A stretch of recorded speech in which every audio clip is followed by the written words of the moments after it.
এ পর্যায়ে আমাদের উদ্দেশ্যে বক্তব্য নিয়ে আসছেন আজকের এই সহযোগী সদস্য সম্মেলনের প্রধান আকর্ষণ বাংলাদেশ জামাত ইসলামীর কেন্দ্রীয় নির্বাহী কমিটির অন্যতম সদস্য, বাংলাদেশ ইসলামী ছাত্র শিবিরের সাবেক কেন্দ্রীয় সভাপতি, ঢাকা মহানগরী উত্তরের আগামী দিনের সিটি মেয়র প্রত্যাশী আমাদের গণমানুষের নেতা, ঢাকা মহানগরী উত্তরের সম্মানিত আমির জননেতা জনাব সেলিম উদ্দিন, জননেতা জনাব সেলিম উদ্দিন।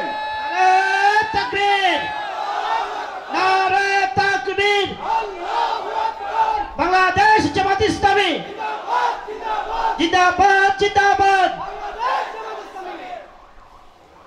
আসসালামু আলাইকুম ওয়া রাহমাতুল্লাহি ওয়া বারাকাতুহু। আলহামদুলিল্লাহি রাব্বিল আলামিন ওয়াসসালাতু ওয়াসসালামু আলা সাইয়্যিদিল আমবিয়াই ওয়াল মুরসালিন ওয়া আলা আলিহি ওয়া সাহবিহি আজমাইন।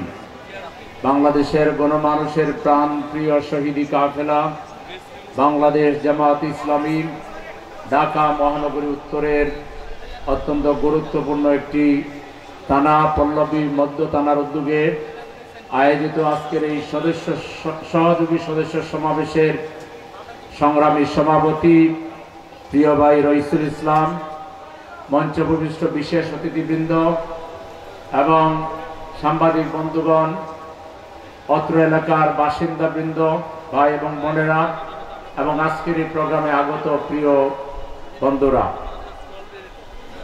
আজকে এই সহযোগী সদস্য সমাবেশ বেশ সময় ধরে চলছে।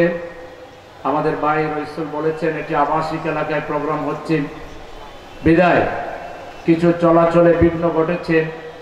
মাইকের আওয়াজে শিশু, বৃদ্ধ, ছাত্রছাত্রী অনেকেরই কিছু সমস্যা হতে পারে। এজন্য আমরা জামাত ইসলামের পক্ষ থেকে সত্যি দুঃখিত এবং আমরা আশা করি দেশের জন্য, ইসলামের জন্য জামাত ইসলামী যে ভূমিকা পালন করছে সেদিকে তাকিয়ে এলাকাবাসী সেটাকে ক্ষমা সুন্দর দৃষ্টিতে দেখবেন। প্রিয় ভাইরা, জামাত ইসলামী সম্পর্কে নতুন করে পরিচিত করানোর কিছু নেই।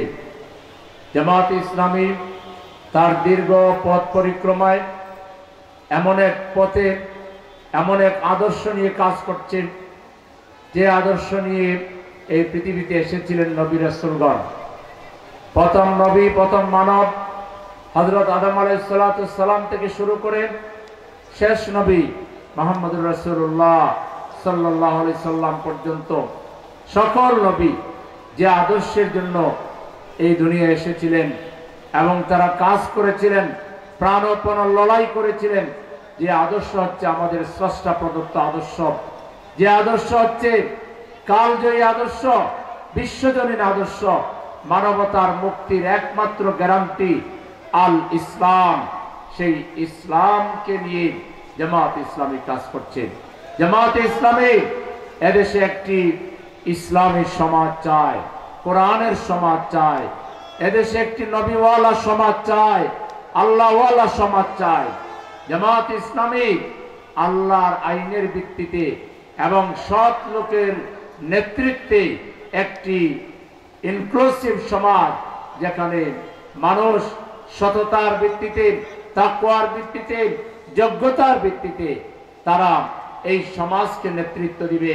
যারাই তাকওয়ার দিক থেকে অগ্রসর হবে, যারাই যোগ্যতার দিক থেকে অগ্রসর হবে, হতে পারে সে একটা সাধারণ পরিবারের সদস্য, হতে পারে সে যে কোনো একটি বংশের সদস্য, হতে পারে সে যে কোনো একটি ধর্মের সদস্য, দল, ধর্ম, বংশ নির্বিশেষে যারাই সততার দিক থেকে, যারা নৈতিক গুণাবলীর দিক থেকে, চরিত্রের দিক থেকে যারা অগ্রসর হবে এবং যাদের যোগ্যতা বেশি থাকবে, যোগ্যতার ভিত্তিতে, মেধার ভিত্তিতে একটি ইনক্লুসিভ সমাজ প্রতিষ্ঠার জন্য জামাত ইসলামী কাজ করছে।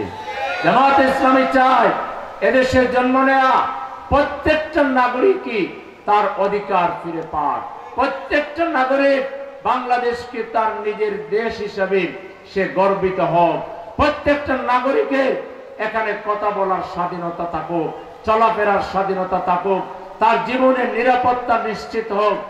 হতে পারে সে অন্য একটি ধর্মের লোক, হতে পারে সে একটা বংশের লোক।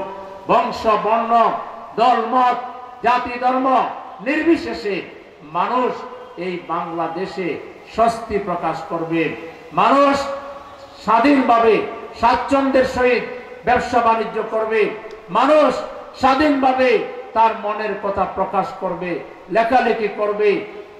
রাষ্ট্র এবং সরকারে যারা থাকবে তাদের ব্যাপারে গঠনমূলক সমালোচনা করবে, পরস্পরকে শ্রদ্ধা করবে, সম্মান করবে, পরস্পরকে এগিয়ে নিয়ে যাওয়ার জন্য মানবিক কল্যাণধর্মী কাজ একে অন্যের জন্য করবে।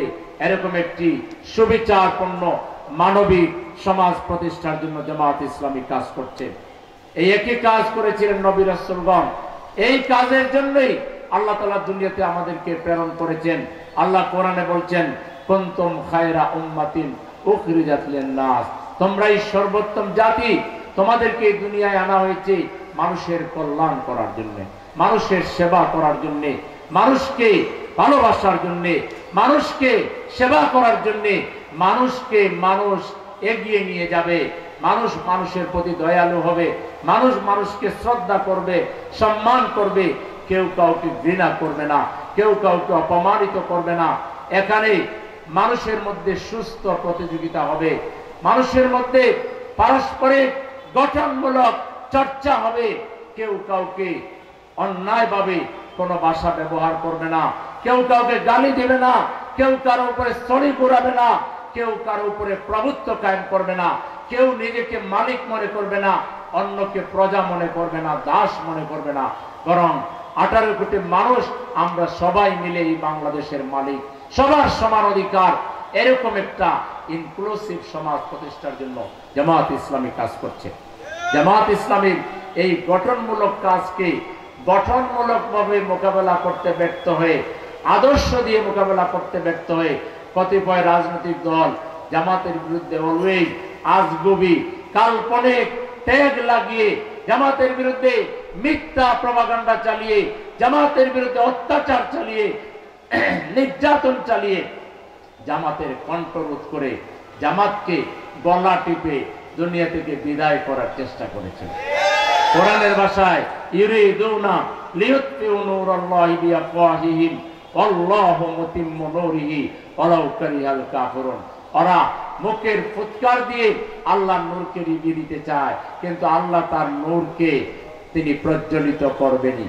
অতীতে আবু জেহেল, আবুল আহরা যেভাবে মুহাম্মদ সাল্লাল্লাহু আলাইহি ওয়াসাল্লামের পথে বাধা সৃষ্টি করেছিল, তাকে জাদুকর বলেছিল, গণক বলেছিল, কবি বলেছিল, তার উপরে নির্যাতন করেছিল, তাকে শেবে আবু তালিবে বন্দী করেছিল, তার উপরে পাথর নিক্ষেপ করেছিল, তাকে দেশ থেকে বিদায় নিতে বাধ্য করেছিল।